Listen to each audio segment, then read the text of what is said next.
fact checker Daniel Dale joins us now. Daniel, certainly there's a lot to break down from the president's more than hour-long speech.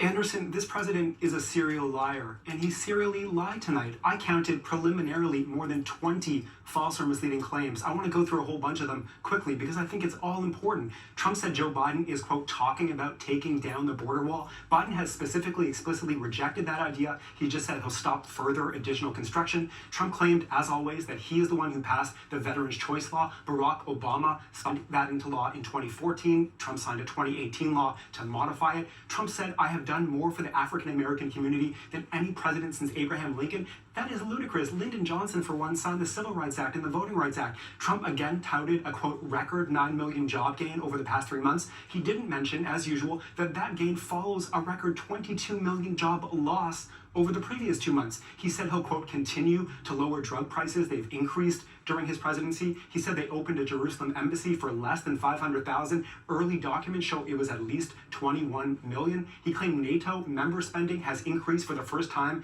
in about 20 years. Spending, in fact, rose in 2015 and in 2016 before he took office. He said he will always, and Republicans will always, strongly protect people with pre-existing conditions. That pledge has already been broken. He and they have repeatedly tried to weaken those protections in Obamacare. He claimed again that he banned travel from China and Europe. No, he imposed partial restrictions with many exemptions. Tens of thousands of people continue traveling over. He boasted about the COVID testing system and about his general response. Look, experts near universally say the U.S. was fatally slow in its response, especially slow in setting up adequate testing. He said that he ended what he called a NAFTA nightmare, and he signed a brand new U.S.-Mexico-Canada agreement, the USMCA. That agreement preserves, maintains most of NAFTA. He boasted about building about 300 miles of border wall. What he didn't say is that most of that is a replacement barrier. As of August 7th, according to official data, just 5 miles had been built where none existed before. He suggested that Joe Biden would confiscate guns. That's baseless. Biden is running on a non-mandatory buyback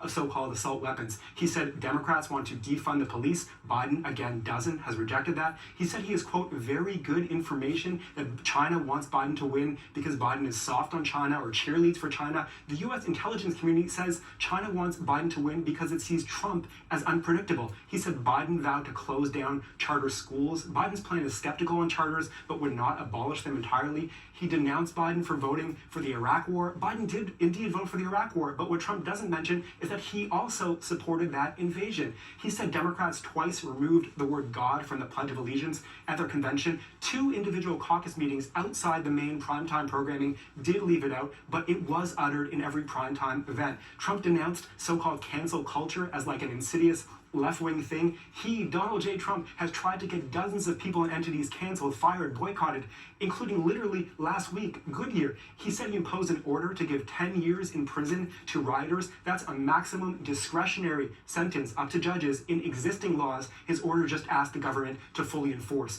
And he said that Biden's plan would eliminate America's borders. No, just no. It's wrong. Oh, that's it? There's kidding. more. Wow. How much time do you got, Anderson? Daniel Dale, keep at it. Thank you. Thank you. The chicken with